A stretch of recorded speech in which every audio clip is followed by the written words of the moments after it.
Ano ang RA 11261? Ito ay ang First Time Job Seekers Assistance Act. Mga benefits ng RA 11261, mga requirements para sa mga qualified sa RA 11261.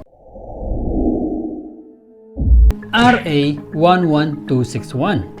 Ang RA 11261 ay ang First Time Job Seeker Assistance Act. Ang mga first time na naghahanap ng trabaho, hindi na kailangang magbayad para sa mga bayarin kapag kukuha sila ng mga dokumento ng gobyerno na kailangan para sa trabaho. Ang RA 11261 ay nilagdaan ni Pangulong Duterte noong April 10, 2019. Ang Republic Act 11261 o ang First Time Job Seekers Assistance Act ay hindi na rin bago, pero marami pa rin sa ating mga kababayan ang hindi nakakaalam nito. Mga benefits ng RA 11261 sa ilalim ng bagong batas. Ang mga bayarin at singilin ng gobyerno ay waive sa pag-i-issue ng mga dokumentong ikinakailangan sa aplikasyon ng mga first time na naghahanap ng trabaho.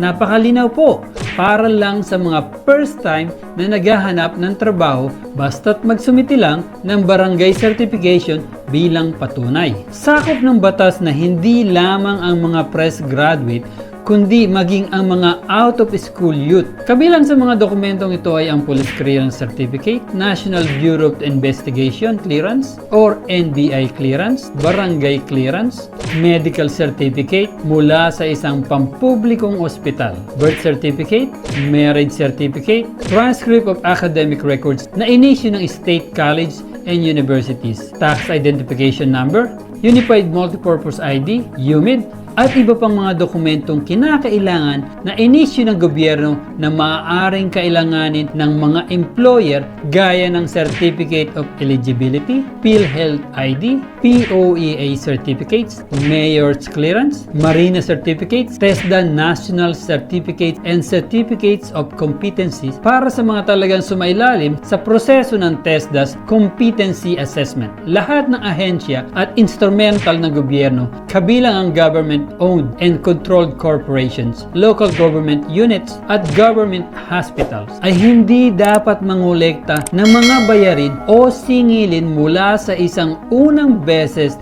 na naghahanap ng trabaho sa kondisyon na ang naturang bayad o singilin ay binabayarang kaugnay ng aplikasyon para sa pagbibigay ng mga lisensya, mga patunay ng pagkakakilanlan, mga clearance, mga sertipiko, at iba pang dokumento na karaniwang kinakailangan sa kurso ng pagtatrabaho sa lokal o sa ibang bansa. Sa kondisyon, higit pa na ang benepisyong ibinibigay sa ilalim ng batas na ito ay magagamit lamang ng minsan. Lumikha ang batas ng Interagency Monitoring Committee na namamahala sa pagsubaybay sa pagsunod ng mga kinauukulang ahensya at instrumental ng gobyerno at maaring magrekomenda sa mga kaukulang otoridad ng pagsasampa ng administratibong reklamo laban sa sinumang natumangging sumunod sa mga probisyon ng batas. Ang komite ay pamumunuan ng Department of Labor and Employment, DOLE, at bubuuin ng mga pinuno ng Civil Service Commission, mga Department of Information and Communication Technology, Department of Finance, at Department of Education, ang Commission on Higher Education, ang National Youth Commission, ang Technical Education and Skills Development Authority, TESDA, at iba pa.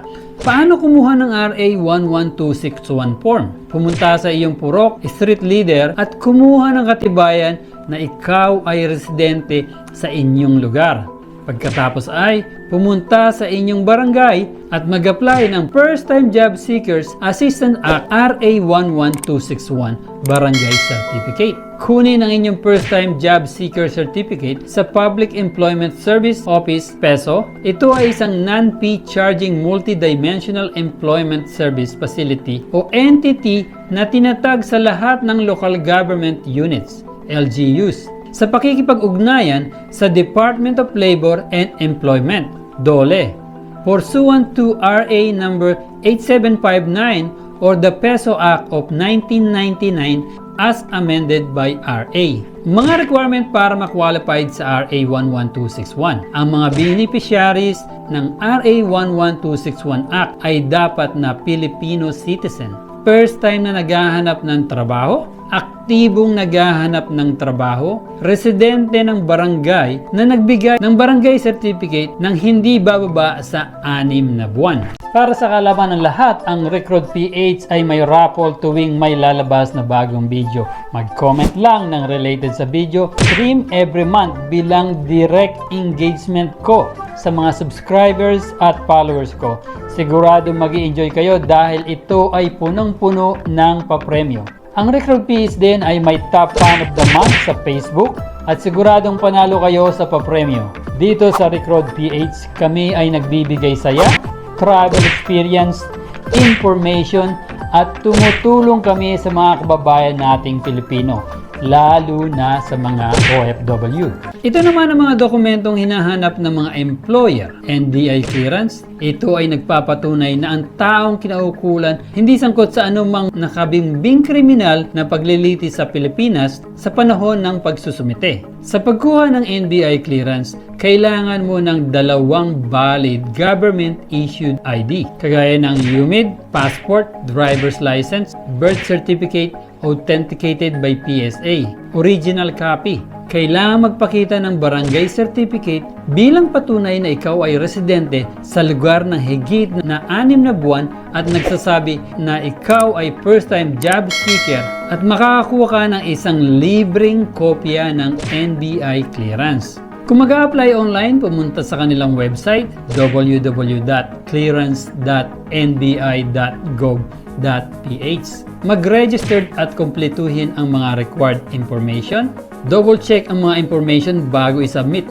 Kapag nakagawa ka na ng user at password, mag-sign in at hanapin ang apply for clearance at appointment. Dito ay makakapili kayo ng araw, oras, kung saan branch ang gusto mo. Dito rin makikita mo ang note na ito na nagsasabing ito ay libre sa first-time job seeker. Police clearance. Ang police clearance ay isang nagsasaad sa may hawak na siya ay malaya sa mga criminal record. Ito ay isa sa mga mahalagang dokumento na hinihiling ng isang ahensya ng gobyerno o ng isang employer upang matiyak na ang aplikante ay walang criminal record. Ang requirement sa pagkuha ng police clearance ay ang barangay clearance at sedula. Barangay clearance. Una sa lahat, maaari itong gamitin upang patunay na ang isang tao ay residente ng isang partikular na barangay. Pangalawa, maaari itong magsilbing sertipiko ng good moral character o patunay na ang tao ay walang anumang masamang record sa komunidad.